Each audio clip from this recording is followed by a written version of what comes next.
No tu widzę, że teraz będą jakieś bardziej zagraniczne pytania. No to teraz od użytkownika patmat76, no czyli Tinkers. No tak, i 5 pytań.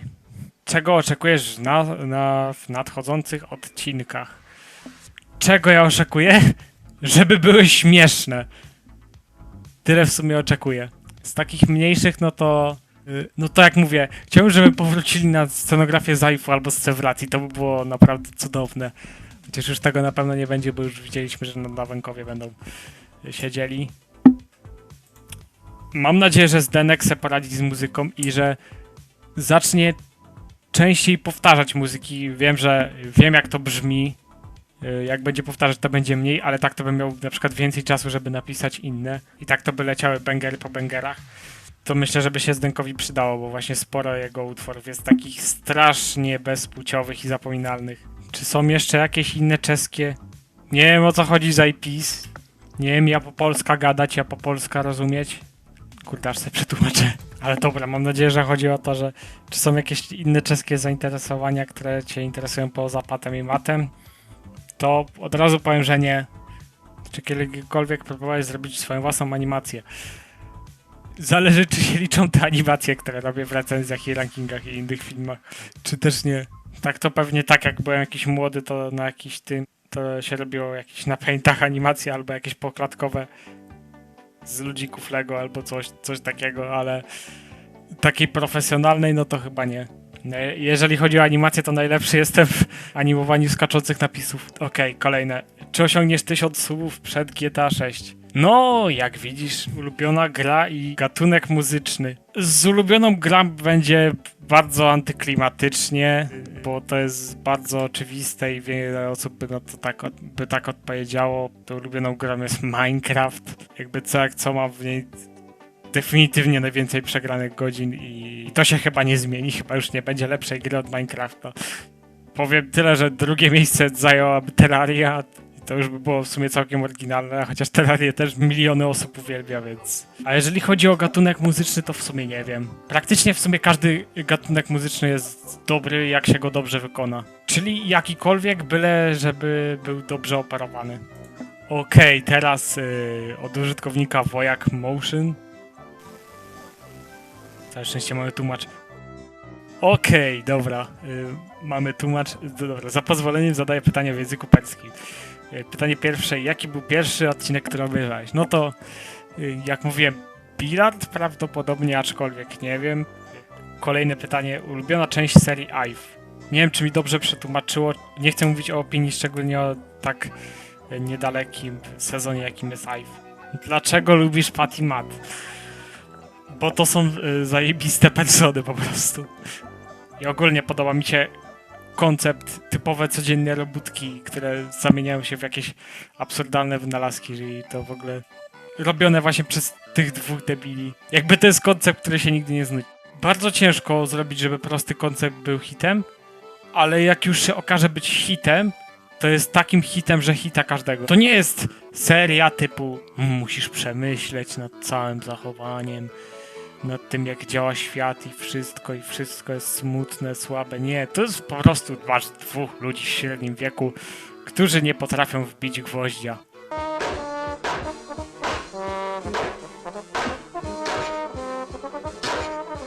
Genialny. Ulubiona piosenka z Pat i Matt. No to mówiłem już. Która z lalek Pat i Matt podoba ci się najbardziej? Te lalki Cyrila Podolskiego są zajebiste moim zdaniem. Mają takie podejrzane uśmieszki. I szkoda, że były wykorzystywane tylko w 2 odcinkach. To są mi chyba jedyne lalki, które by mnie rozśmieszyły za sam wygląd. Dlaczego dałeś nazwę Anenito dla swojego kanału? Nie wiem, miałem ją w ogóle zmienić. Zacznijmy od tego. Ona miała być tylko w pierwszy dzień tego kanału, bo mówię, zrobiłem fajny film, 5-minutowy save, wrzucę to na YouTube'a. Swoją drogą ciekawostka, czemu akurat save był pierwszy, to dlatego, że to był chyba jedyny odcinek, który miałem na dysku pobrany w jakiejś słabej jakości z masterami od ABZ-u. Ale zrobiłem to, wyrzuciłem. No i kurde, no i trzeba byłoby się jakoś nazwać. No tak se przeglądam ten odcinek, pauzuję. Zapauzuję sobie na śmiesznym easter eggu z półką i... No i jest, Janenito. W sumie jeszcze na początku w ogóle planowałem się jakoś coś tak nazwać typu, nie wiem, Ajeto, bo nie wiem, podoba mi się nazwa Ajeto, nie wiem czemu. Ale tak sobie myślę, jak już sobie zobaczyłem ten easter egg, że ej, no w sumie Aneni to w sumie to kupuję i jakoś tak zostało, mogłem się nazwać jakoś lepiej, bo teraz na przykład ciężko się to odmienia przykładowo w języku polskim i wiele osób będzie mnie kojarzyło bardziej z Czechem przez tą nazwę, przez to, że jest ten kurde czeski znak tego długiego i, ale no, jakoś to już tak zostało. Tak się zastanawiałem właśnie, że jakimś cudem bym porzucił ten kanał. Czy to się zdarzy za 50 lat, czy to się zdarzy jutro, no to nie wiem. To zmieniłbym nazwę na Ajeto, ale to już nie wiem, bo trochę ikoniczna nazwa już teraz dla mnie. I chyba bym się tylko w niku zmienił na Ajeto. Nie mam pojęcia. Plus dzięki bardzo, proszę cię, ja bardzo. Pytanie od Tramble. Nie wiem jak się czyta. Imię popraw mnie jak coś. I by było pytanie. Wolisz sąsiadów na Focusie, gówniany tłumacz napisu, czy na TVP ABC, gówniany lektor? Nie wiem w jakiej kwestii, bo jeżeli chodzi o kwestię jakości, to zdecydowanie na Focusie, bo ABC ma te gorsze odcinki. A jeśli chodzi o to, w jaki sposób to zrealizowali, no to chyba lepiej zrealizowała jednak TVP, no bo dostali lektora. Lektor wiadomo memiczny jest. Swoją drogą nie mam nagrań sąsiadów z TVP ABC. Prośba do kogokolwiek, zróbcie, kto ma nagrania, zróbcie, nie wiem, jakąś kompilację tego lektora z tylu odcinków, ile mamy z TVP. Jeszcze wyobraźcie sobie, że już, bo zapewne tak będzie, że chyba TVP kupi kolejne odcinki i ten lektor tak będzie czytać, będzie klimatyzator. Okej, kolejne pytanie, jakby kamera nie była stworzona, to jaki odcinek byś najbardziej nienawidził? Dobra, to pytanie jest w sumie na tyle ciekawe, że mogę zaspoilerować. Szczególnie, że jest kilka odcinków, które są bardzo blisko kamery.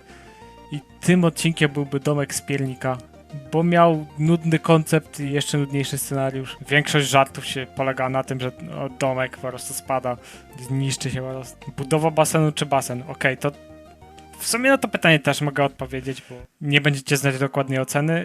No i tu wolę w sumie basen. Praktycznie identyczna obsada, ale inny sezon.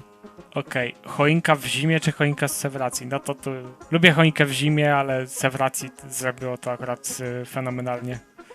Też praktycznie ta sama obsada, tylko inny tam animator. Nie pamiętam kto napisał choinkę, więc... Ale chyba właśnie to nie był Marek. Ale kurde nie wiem. Jaki jest twój ulubiony osoba z sąsiadów, który pracował w sekcji kamerzystów? To były dwie osoby, z czego jedno to jest hot take. Pierwsza to jest Wladimir Malik, no to praktycznie chyba każdy by dał Malika na pierwsze miejsce. Każdy właśnie często jak zachwala te odcinki to właśnie co robił Malik, to właśnie jedna z zalet jaka pada to właśnie to, że Malik to robił, że Malik to kręcił. I chyba drugie miejsce to jest ciekawy hot take, to jest Gal Anonim, on się nie podpisał. To jest chiński kamerzysta z Steamworks Studio. Nie wiem, jakoś mi strasznie pasuje jego oświetlenie. Ludzie mówią, że to jest za jasne oświetlenie. Dla mnie stworzył bardzo fajną letnią atmosferę, szczególnie. No i lubi się też bawić wieloma kadrami z innych ciekawszych perspektyw. W popcornie to w piecu, jak to wygląda z perspektywy rury, jak to wygląda w środku pieca.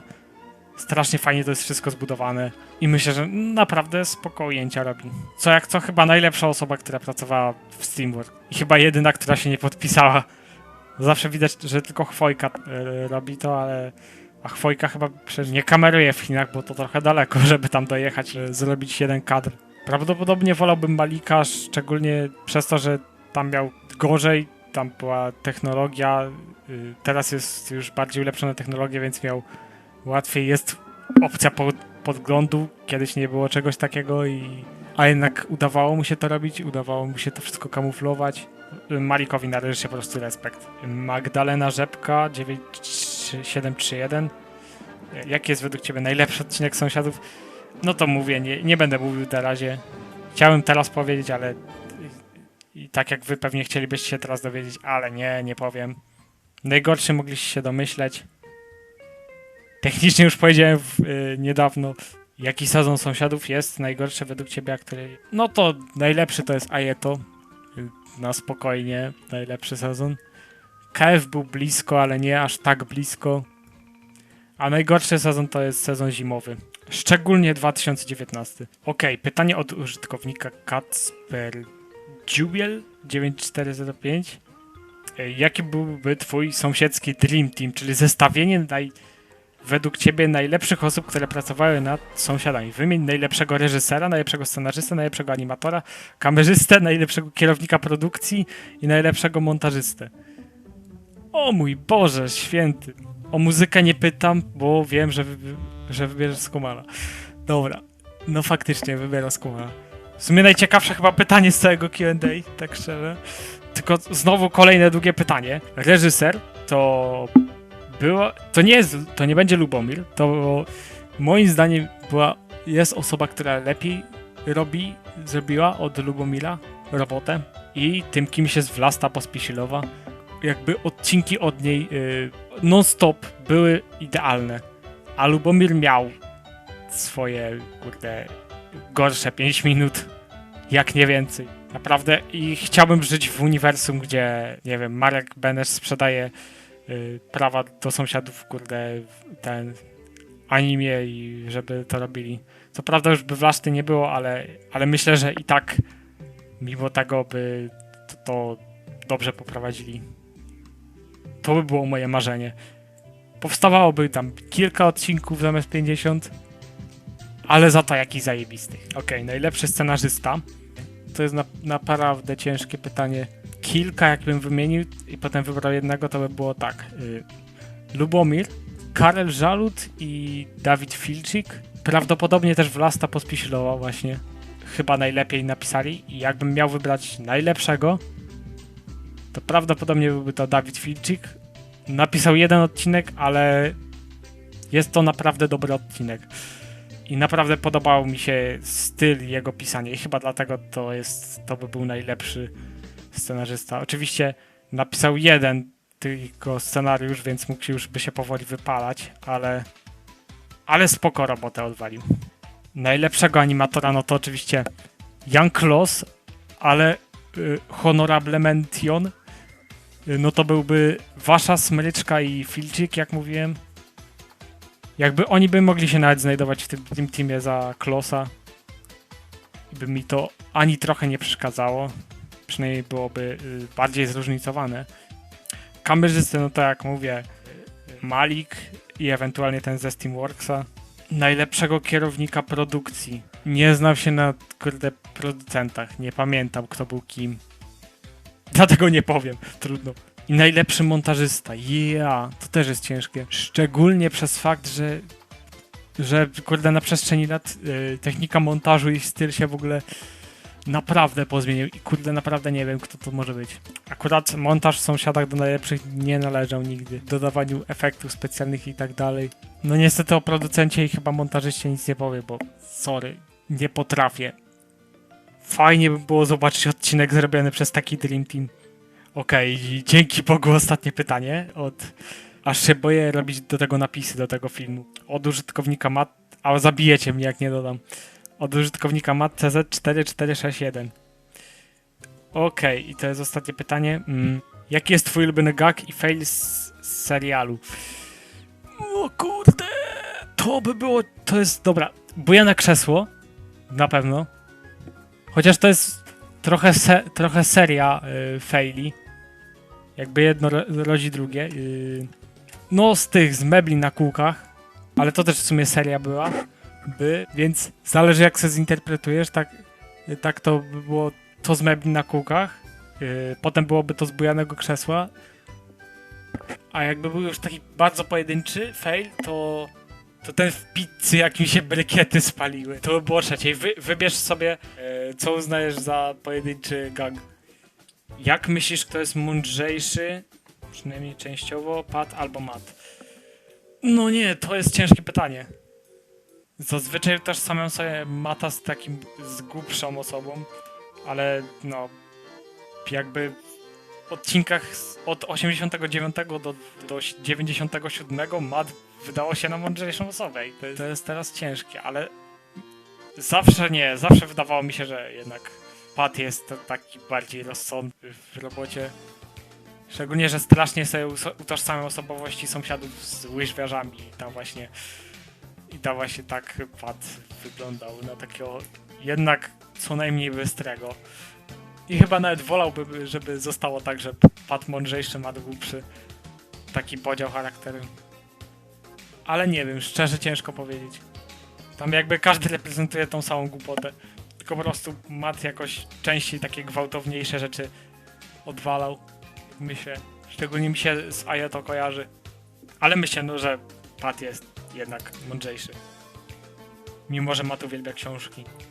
To nie świadczy o jego inteligencji wysokiej. Kto jest twoim ulubionym animatorem z z wcześniejszych lat Sąsiadów i dlaczego? No to Jan Kloss. Definitywnie Jan Kloss. Dlaczego? Bo jest po prostu fajny. Tak naprawdę, bo jakby starał się w każdym momencie rozbawić. Wiele odcinków bez niego po prostu by nie działało, takich jak Pralka, czy Budka, czy Usterka przykładowo. Naprawdę fakt, że odszedł po AE to jest naprawdę wielką stratą. Jakby on pisał własne gagi. Okej, dobra. Ulubiony model postaci, no to mówiłem już, że Cyryl Podolski. Opinie na temat innych animacji z Czech typu Jaja i Paja albo Calling Birds, no to jak mówiłem, w sumie Czechy jeszcze za Czechosłowacji w sumie robiły najlepsze animacje z całego bloku wschodniego, ale nigdy nie byłem fanem innych takich seriali poza właśnie Sąsiadami, więc ciężko mi powiedzieć. Jaja i Paja jest taka naprawdę spoko, jest taka luźna.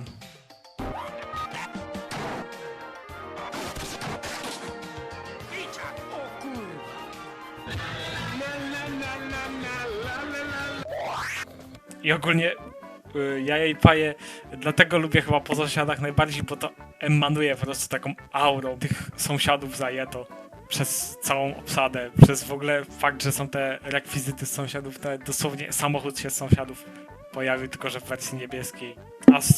A te Misie 2 tu mnie trochę udusicie, niezbyt tą animację lubię. Lubię fakt, jak to wszystko jest zanimowane, ale strasznie niezbyt mi się podoba fabuła, bo to dosłownie są misie, które się po prostu bawią i po prostu jest jakaś ekspresywna animacja i na tym się kończy fabuła. Jeden jest po prostu głupi i naiwny, ten drugi go wykorzystuje. I to w sumie tyle. Sorry, nie widzę w tym nic większego. Pewnie jakbym się zagłębił, to bym coś zobaczył. Dlaczego ludzie to tak lubią. Ale sorry, nie jestem zbyt wielkim fanem. Mam około 100 minut nagrania w tym momencie, ale myślę, że chyba Q&A udane. To nie jest jeszcze koniec Q&A. Możecie teraz zadawać kolejne pytania, ale następne części po prostu mogą się pojawić później. Nie za 2 tygodnie, tylko za na przykład kilka miesięcy albo nawet za rok. Zależy w sumie jaki odzew będzie. No to nie wiem, serio. Mega się cieszę z tego, że już dostałem to 1000. Idę robić więcej filmów. No i teraz w sumie z wami żegnam. Wiecie kim ja byłem. Cześć.